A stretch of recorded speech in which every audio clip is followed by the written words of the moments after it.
नमस्कार, यो एभिन्यूज खबरको सङ्केत हो।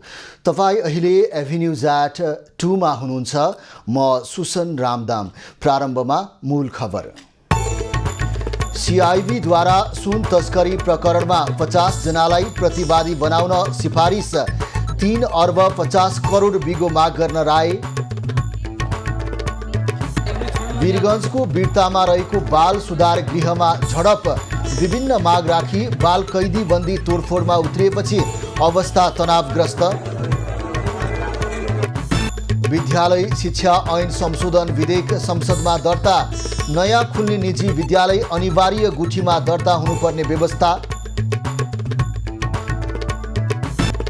किशोरीहरूलाई पाठेघरको मुखको क्यान्सर विरुद्धको खोप दिन सुरु। खोप सबै किशोरीले पाउने व्यवस्था मिलाउने स्वास्थ्य मन्त्रीको प्रतिबद्धता।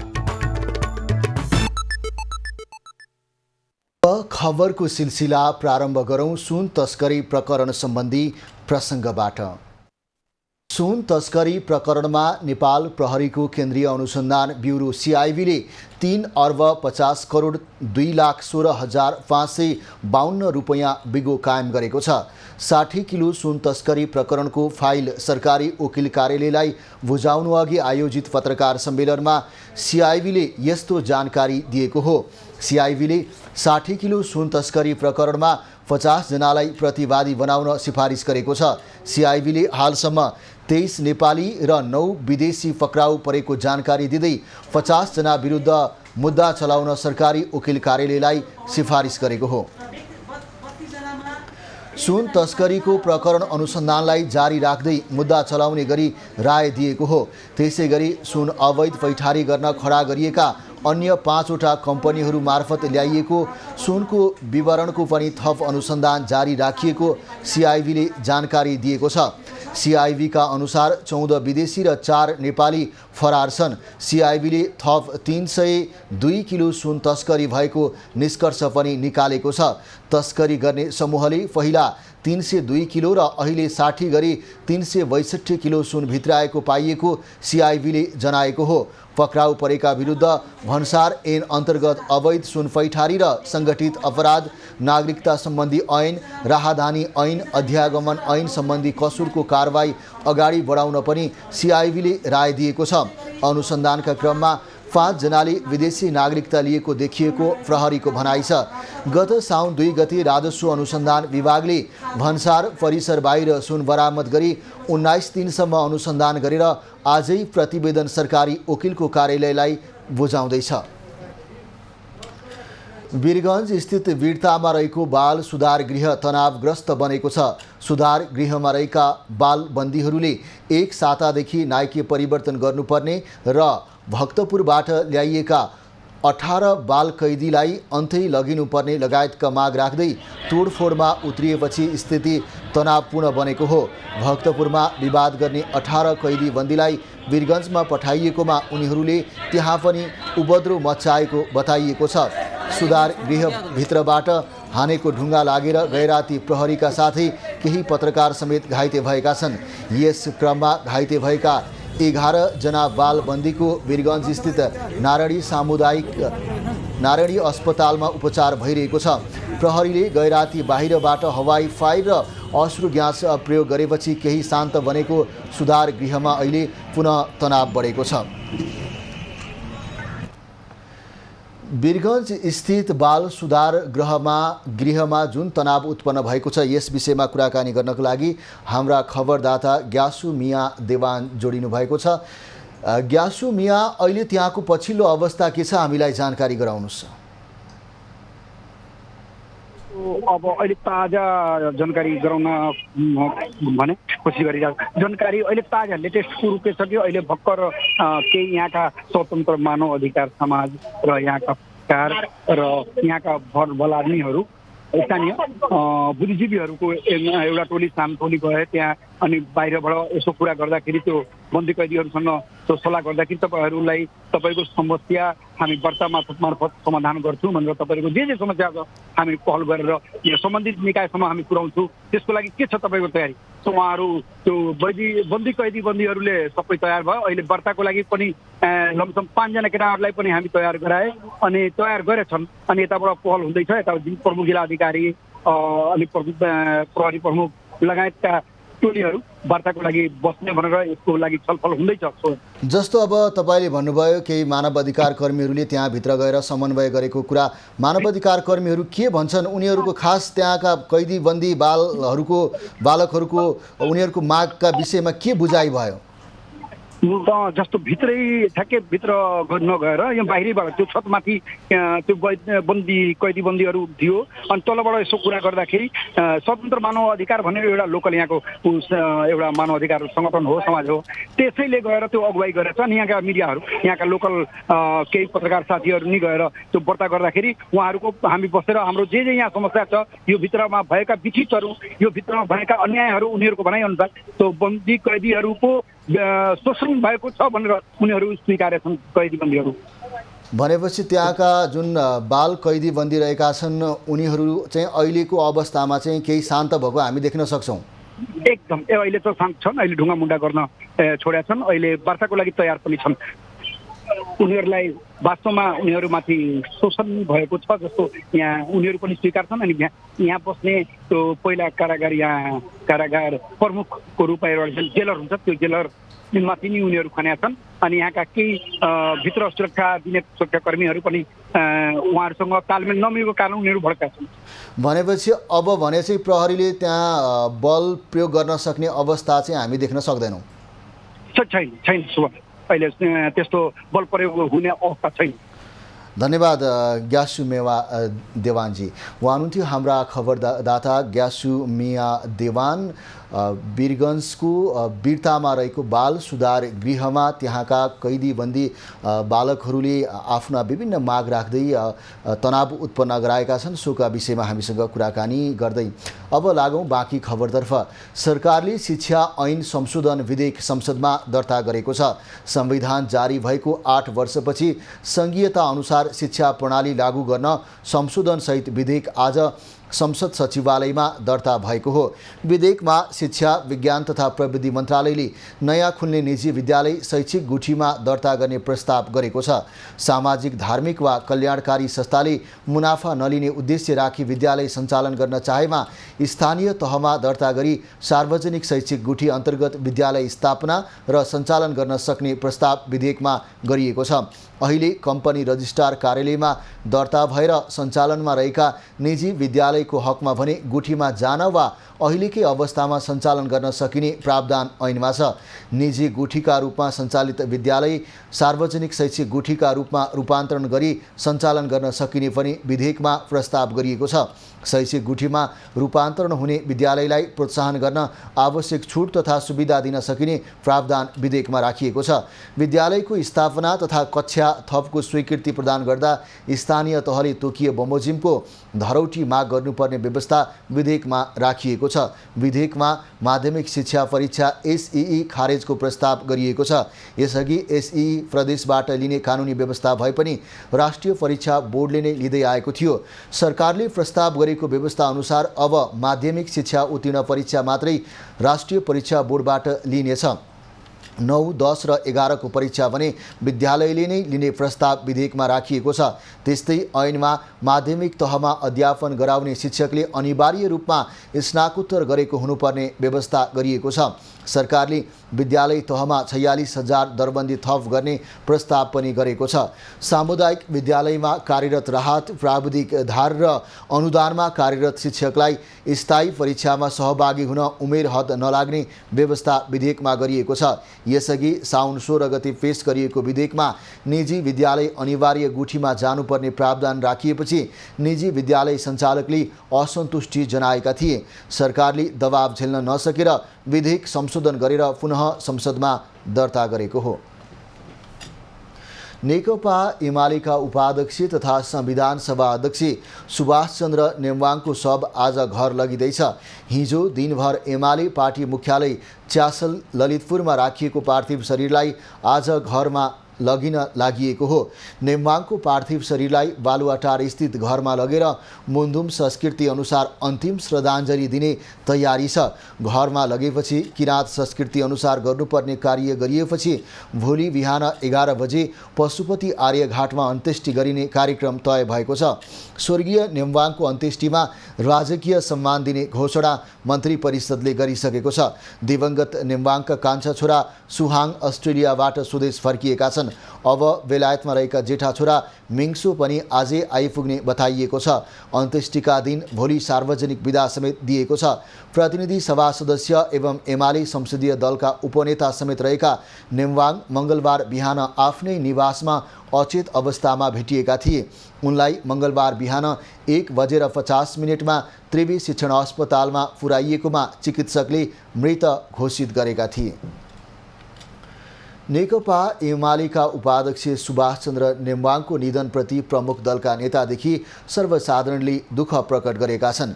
नेम्वाङलाई धेरैले नेपाली राजनीतिमा अत्यन्तै सन्तुलनकारी भूमिका खेल्ने नेताको रूपमा स्मरण गरेका छन्। मङ्गलबार बिहान निधन भएका संविधान सभा अध्यक्ष पूर्व सभामुख तथा नेकपा एमालेका उपाध्यक्ष सुभाष चन्द्र नेम्वाङप्रति राष्ट्रपति प्रधानमन्त्री सहित संवैधानिक निकायका प्रमुखदेखि सर्वसाधारणले समेत श्रद्धाञ्जली प्रकट गरेका छन्।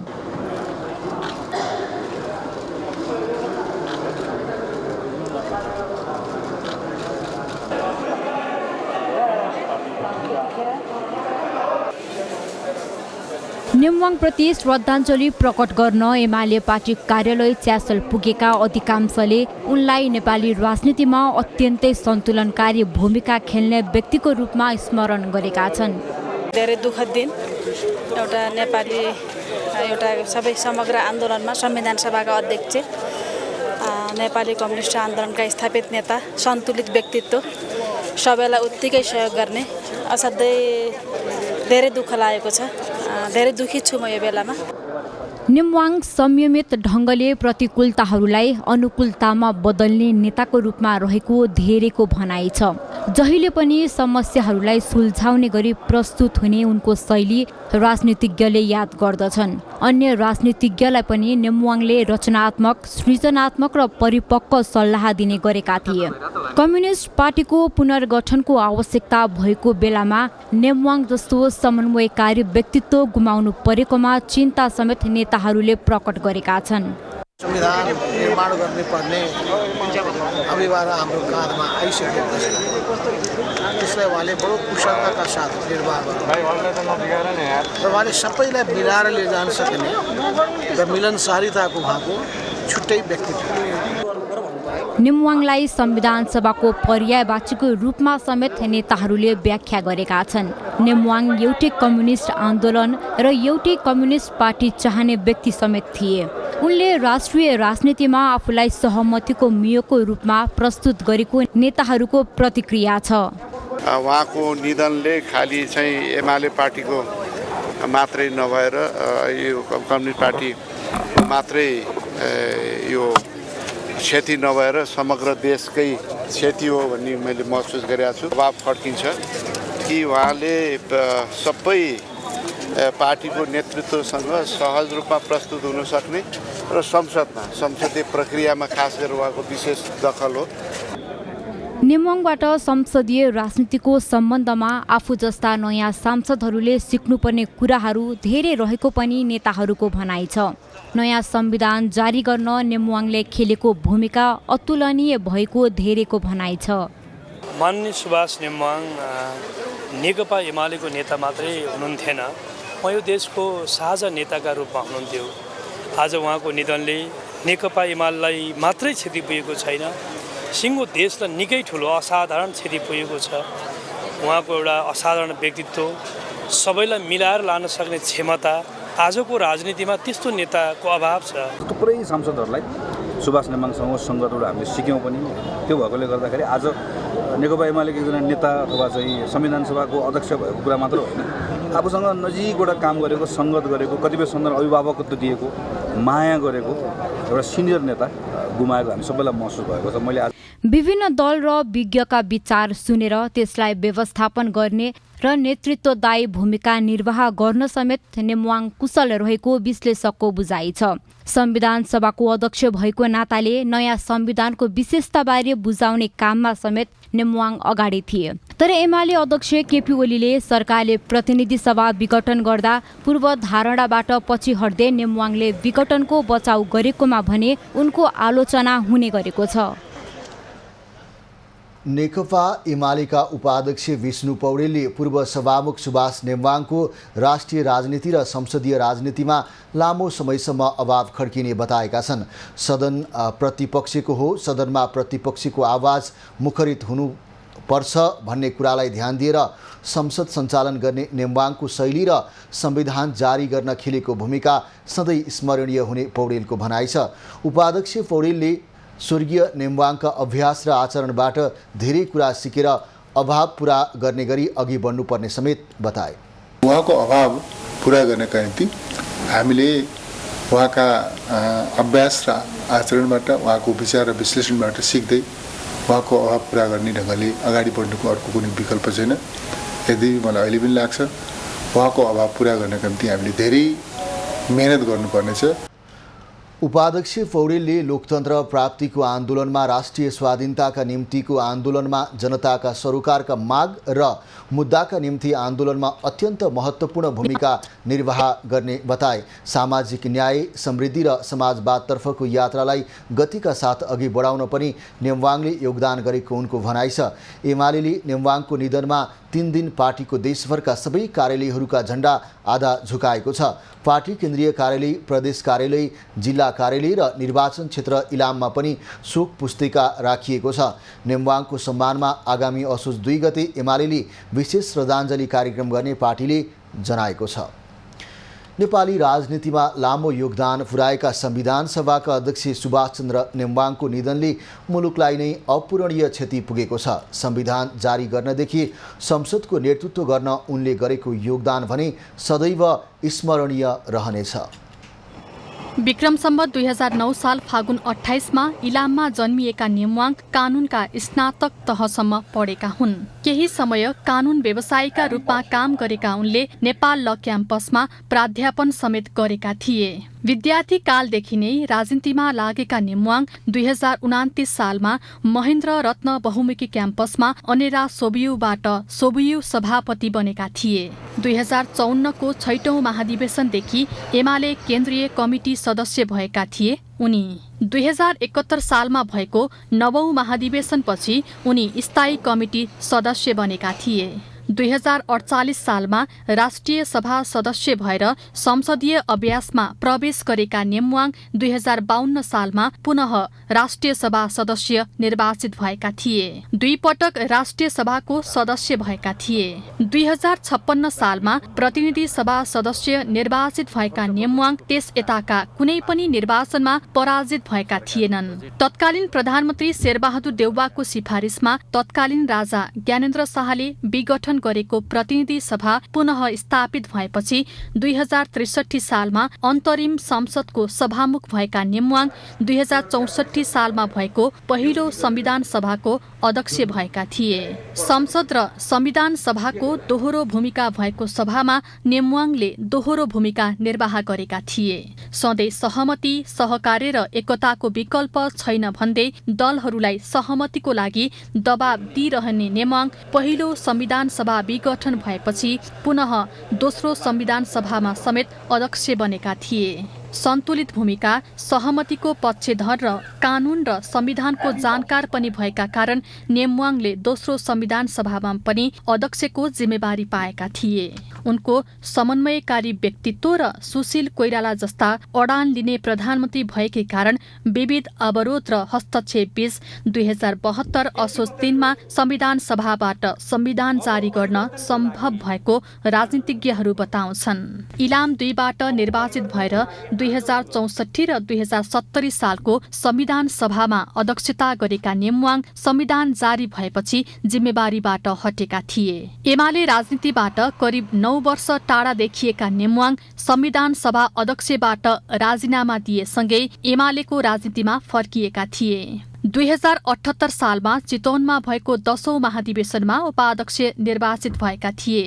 कानून, न्याय तथा संसदीय व्यवस्था मन्त्री र सामान्य प्रशासन मन्त्रीको जिम्मेवारी सम्हालेका नेमवाङले प्रतिनिधि सभा अन्तर्गतको सार्वजनिक लेखा समितिको सभापति भएर समेत भूमिका निर्वाह गरेका थिए। 2074 र 2079 को निर्वाचनमा निर्वाचित भएपछि नेमवाङले एमाले संसदीय दलको उपनेताको जिम्मेवारी पाएका थिए। 2079 सालमा निर्वाचित भएर आएका नेमवाङलाई एमालेले राष्ट्रपति उम्मेद्वार बनाएको थियो। वर्तमान राष्ट्रपति रामचन्द्र पौडेलसँग नेमवाङ पराजित भएका थिए।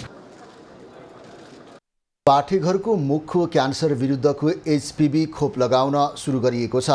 स्वास्थ्य तथा जनसङ्ख्या मन्त्री मोहन बहादुर बस्नेतले आज काठमाडौँको थापाथली स्थित परोपकार प्रसुति तथा स्त्री रोग अस्पतालमा एक कार्यक्रमका बीच सो खोप लगाउने कार्यको शुभारम्भ गरेका हुन्। यो सँगै यो खोप सेवा आजैबाट सबै प्रदेशका सङ्घीय अस्पतालबाट पनि सुरु भएको छ।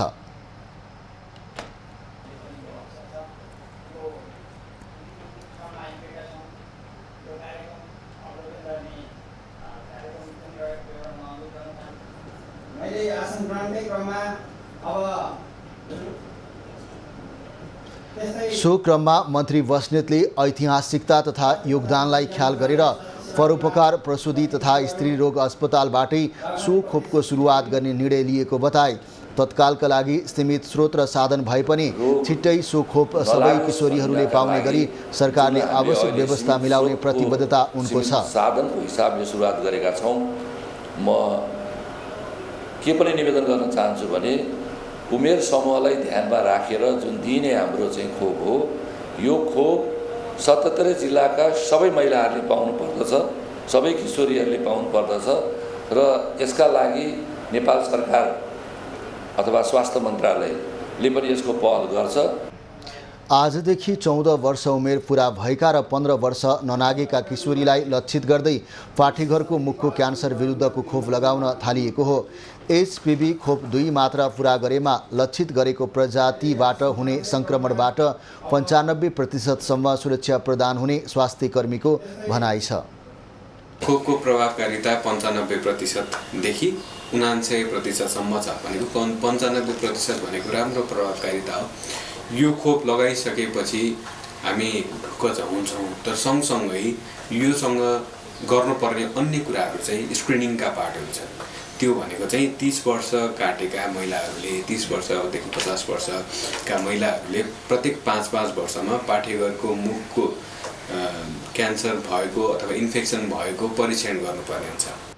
खोप काठमाडौँको प्रसुति अस्पताल, कोशी अस्पताल, नारायणी अस्पताल, गण्डकी स्वास्थ्य विज्ञान प्रतिष्ठान, भेरी अस्पताल, प्रदेश अस्पताल, वीरेन्द्रनगर र डडेलधुरा अस्पतालमा उपलब्ध हुने स्वास्थ्य सेवा विभागले जनाएको छ। किशोरीहरूलाई लक्षित गरेर हाल 20,000 वाइल खोप सरकारले निर्यात गरेको छ। यो खोप 6 महिनाको अन्तरालमा 2 मात्रा लगाउनु पर्ने हुन्छ। सरकारले निकट सबै किशोरीलाई खोप लगाउने गरी राष्ट्रिय स्तरको नियमित खोप कार्यक्रममा समावेश गरी खोप दिने तयारी गरेको छ। अध्यादेश मार्फत संवैधानिक निकायमा गरिएको 52 जनाको नियुक्ति विरुद्धको रिटको पेशी आजको लागि तोकिएको छ। 2077 मङ्सिर 1 गते सर्वोच्च अदालतमा दर्ता भएको रिटमाथि संवैधानिक इजलासमा सुनुवाईका लागि पेशी तोकिएको हो। संवैधानिक इजलासमा रहेको सो मुद्दा सुनुवाईका लागि बुधबार प्रधान न्यायाधीश विशम्बर प्रसाद श्रेष्ठ, वरिष्ठतम न्यायाधीश ईश्वर प्रसाद खतिवडा तथा न्यायाधीशहरू डाक्टर आनन्द मोहन भट्टराई, अनिल कुमार सिन्हा र प्रकाशमान सिंह राउतको इजलास गठन गरिएको छ। मुद्दामा संवैधानिक नियुक्ति लिएका 52 जना राष्ट्रपति कार्यालय, प्रधानमन्त्री तथा मन्त्री परिषदको कार्यालय, संवैधानिक परिषदका सदस्य आदि पनि विपक्षी रहेका कारण यो मुद्दामा निरन्तर सुनुवाई भए पनि लामो समय चल्ने देखिन्छ। तत्कालीन प्रधानमन्त्री केपी ओलीले संवैधानिक परिषद सम्बन्धी ऐनमा अध्यादेश मार्फत संशोधन गरी विभिन्न संवैधानिक निकायमा नियुक्ति दिएका 52 जना पदाधिकारी तथा सदस्यहरूको नियुक्ति बदरको माग गर्दै सर्वोच्च अदालतमा रिट परेको थियो। नेपाल ऐन संशोधन विधेयकको व्यवस्था हटाउन बहुसंख्यक दलहरू एकै स्थानमा उभिएका छन्।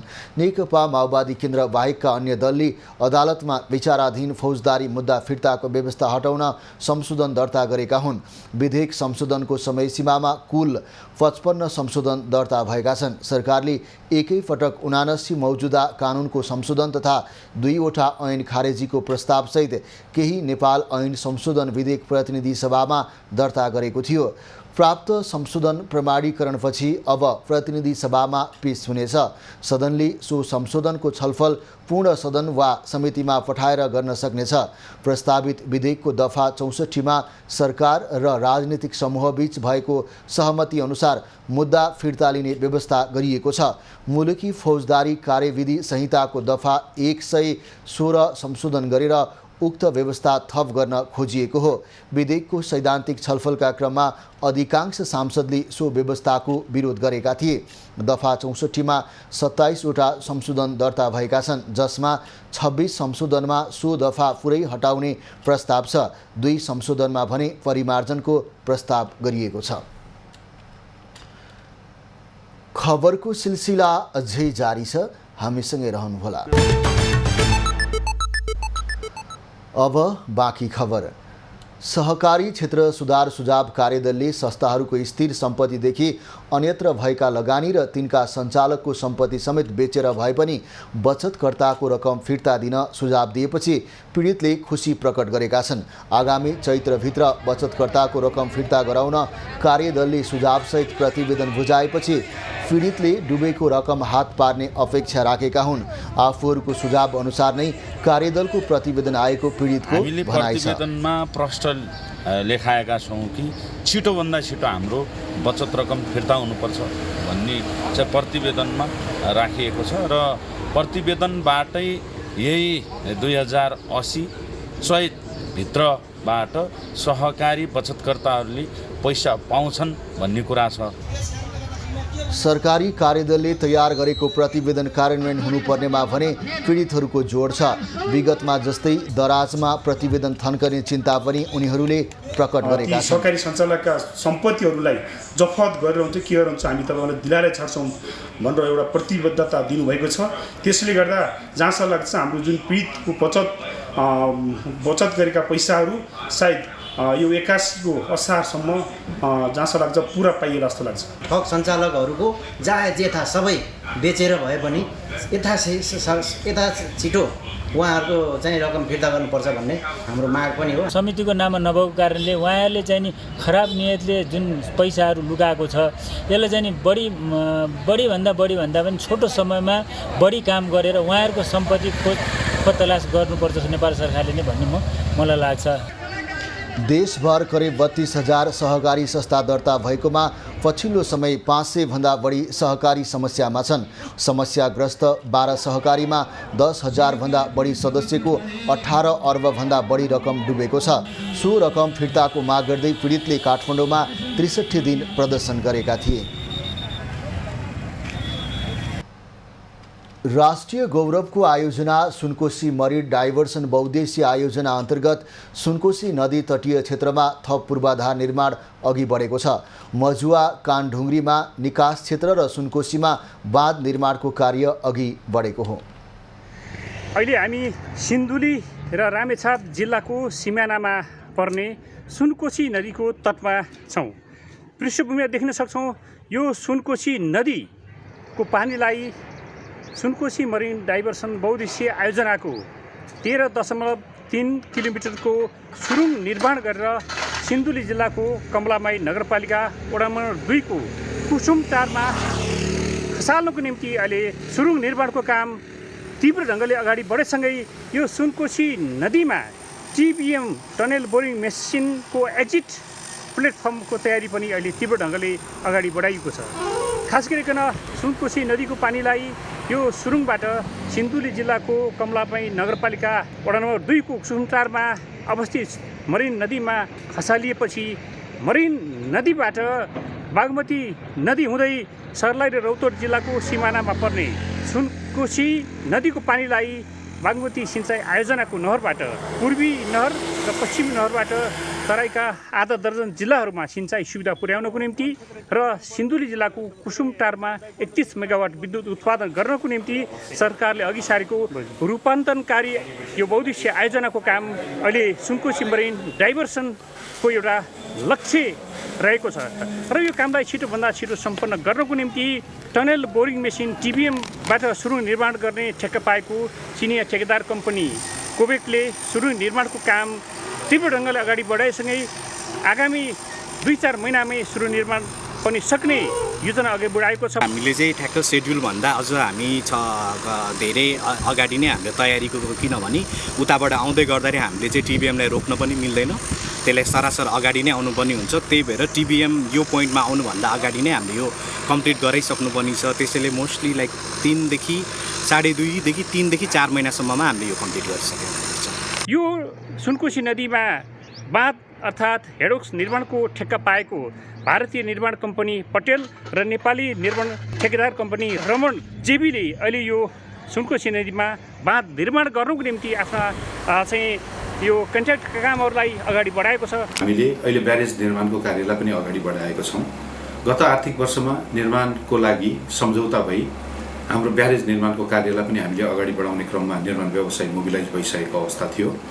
निर्माण व्यवसाय मोबिलाइज हुने बित्तिकै त्यसपछि जल सतह बढ्न गयो।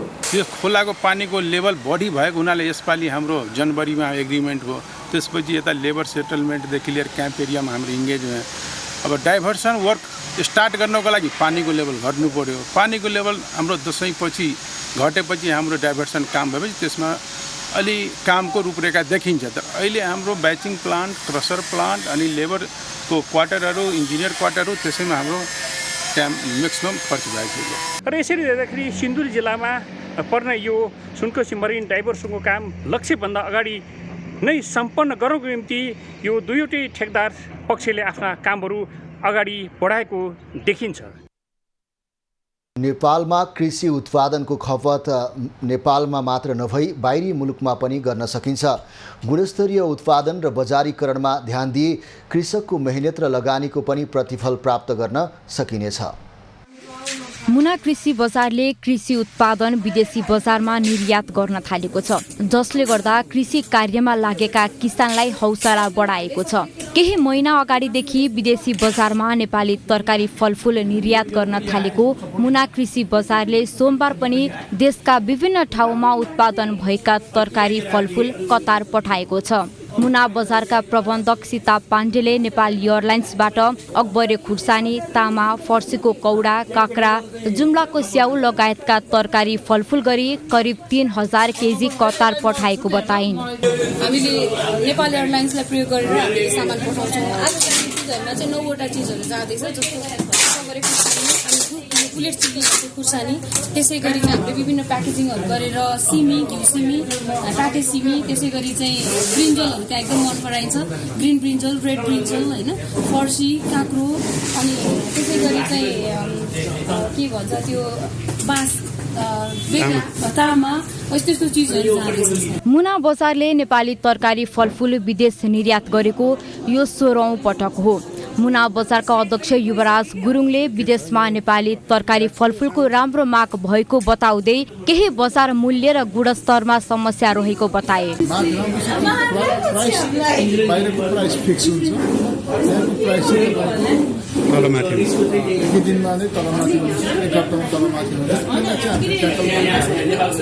विदेशी बजारमा नेपाली कृषि उत्पादनको माग हुनु नेपाली किसानका लागि धेरै महत्त्वपूर्ण विषय हो। कृषि पैदावारबाट राम्रो आम्दानी लिन सकिन्छ भन्ने यो उदाहरण हो। यसका लागि निरन्तर गुणस्तरीय वस्तुलाई ठूलो परिमाणमा उत्पादनमा जोड दिन पनि उत्तिकै आवश्यक हुन्छ। सरकारले पनि विदेश निर्यातमा लागेका व्यवसायलाई हौसला र झन्झटिलो कागजी प्रक्रिया र नीति सहज बनाउन उत्तिकै जरुरी छ। मुना बजारले काठमाडौँ, पोखरा लगायत विभिन्न ठाउँका बजारमा आउटलेट मार्फत नेपाली उत्पादन खरिद बिक्री पनि गर्दै आएको छ।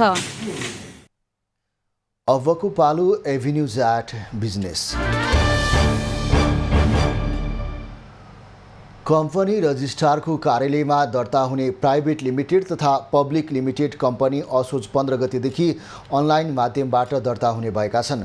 कम्पनी दर्ता तथा प्रशासन सम्बन्धी सेवालाई छिटो छरितो विश्वसनीय तथा प्रविधि मैत्री बनाउन कम्पनी दर्तालाई अनलाइनका माध्यमबाट गर्न लागि कम्पनी रजिस्ट्रार कार्यालयले जनाएको छ।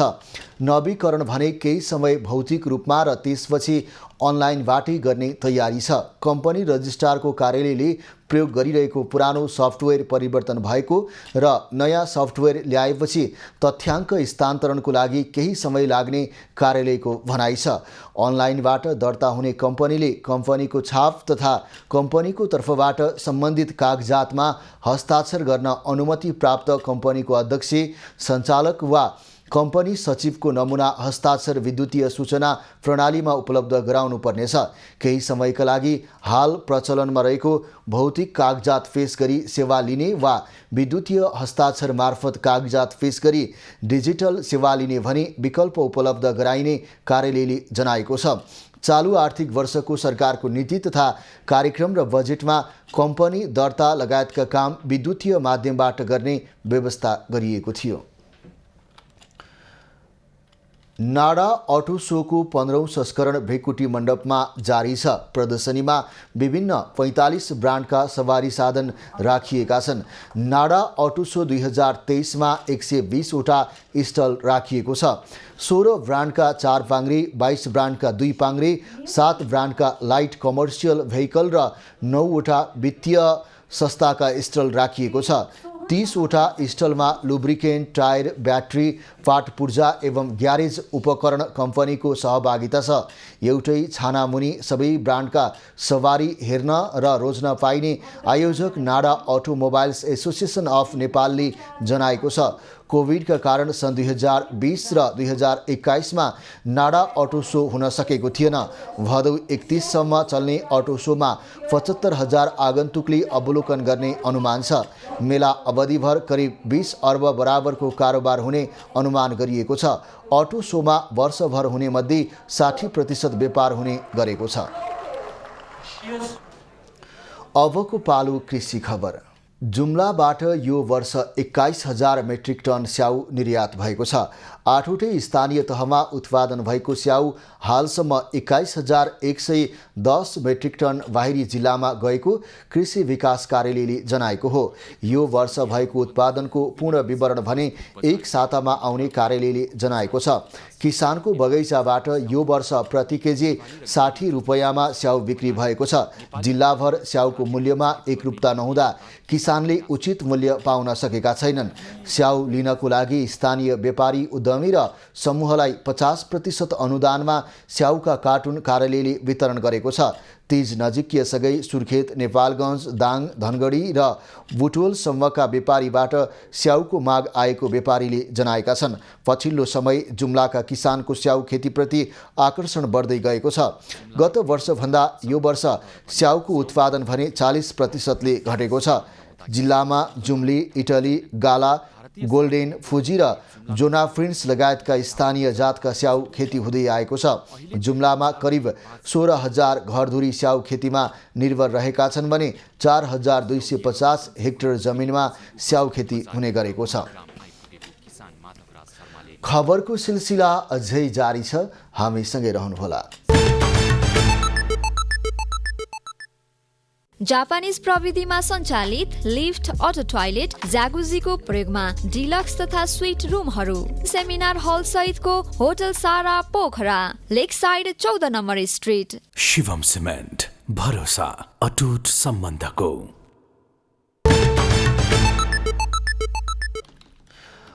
अबको पालो एभिन्यूज एट स्पोर्ट्स।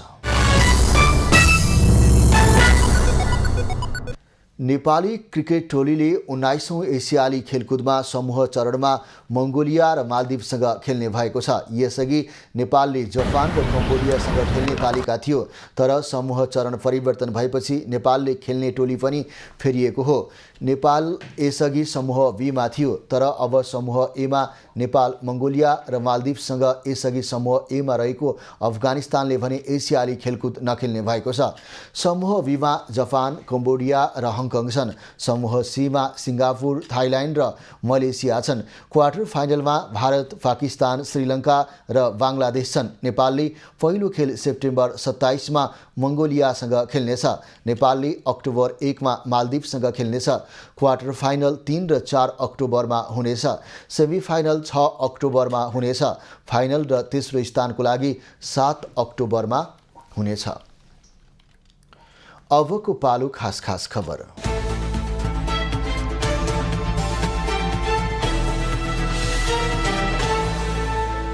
संविधान सभाका अध्यक्ष एवं नेकपा एमालेका उपाध्यक्ष सुभाष चन्द्र नेम्बाङको निधनका कारण आज बोलाइएको प्रतिनिधि सभाको बैठक स्थगित भएको छ। सभामुखले नेम्बाङप्रति शोक प्रस्ताव पारितको प्रयोजनका लागि भदौ 28 गते बिहिबार दिउँसो 3 बजे अर्को बैठक तोकेका छन्। नेकपा एमालेका महासचिव शङ्कर पोखरेल आफ्नो सबै पूर्व निर्धारित सम्पूर्ण कार्यक्रम रद्द गरेर चीनबाट स्वदेश फर्किएका छन्। पार्टीका उपाध्यक्ष सुभाष चन्द्र नेम्बाङको अप्रत्याशित निधनको कारणले उनी आफ्ना सबै कार्यक्रम रद्द गरेर आज स्वदेश फर्किएका हुन्। चिनिया कम्युनिस्ट पार्टीको निमन्त्रणामा उनीसहित पार्टीको उच्चस्तरीय टोली यही भदौ 17 गते चीन भ्रमणमा गएको थियो। राष्ट्रिय प्रजातन्त्र पार्टीले आज काठमाडौँमा प्रदर्शन गर्ने भएको छ। गौ हत्याको विरोधसहित राजतन्त्र पुनर्बहाली, हिन्दू राष्ट्र कायम, सङ्घीयता खारेजी लगायतका माग राखेर काठमाडौँमा प्रदर्शन गर्न लागेको हो। राप्रपाले गौ हत्या बढेपछि विरोध स्वरूप प्रदर्शन गर्दै आएको छ।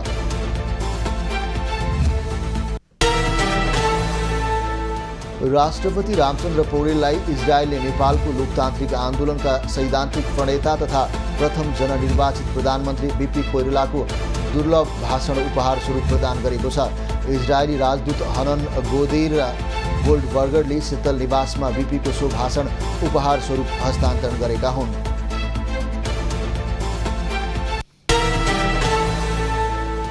नेपाली क्रिकेट टिमका सदस्य सन्दीप लामिछाने विरुद्धको बलात्कार मुद्दामा असोज 1 गते फेसी तोकिएको छ। सो दिनबाट निरन्तर सुनवाई हुने अपेक्षा गरिएको छ। जिल्ला अदालत काठमाडौँमा विचाराधीन मुद्दा पटक पटक फेसी चढ्ने पनि केही न केही आदेश गर्ने हुँदै सर्दै आएको छ।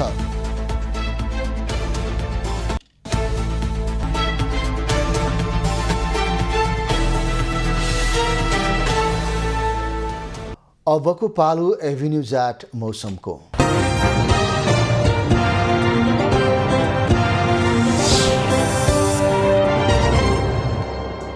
हाल देशभर आंशिकदेखि सामान्य बदलिरहेको छ। बागमती र गण्डकी प्रदेशका थोरै स्थानहरू तथा बाँकी प्रदेशको 1-2 स्थानमा मेघ गर्जन चट्याङसहित हल्का वर्षा भइरहेको छ।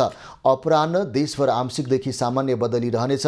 देशका पहाडी भूभागका थोरै स्थानहरूमा र बाँकी भूभागका 1-2 स्थानमा मेघ गर्जन चट्याङसहित हल्कादेखि मध्यम वर्षाको सम्भावना रहेको जल तथा मौसम पूर्वानुमान महाशाखाले जनाएको छ।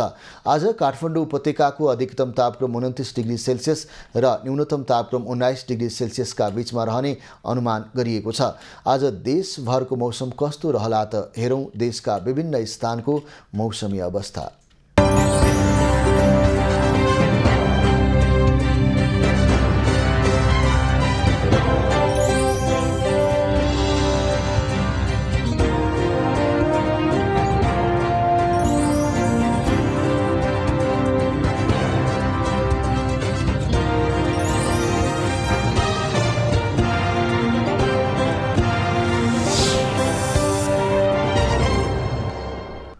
अहिलेलाई खबरको क्रम यति नै। एभिन्यूज खबरका यी सहित अन्य विस्तृत खबरको लागि www.avenews.tv लगन गर्न सक्नुहुनेछ। युट्युब, फेसबुक र ट्विटरमा पनि हामीलाई फलो गर्न सकिनेछ।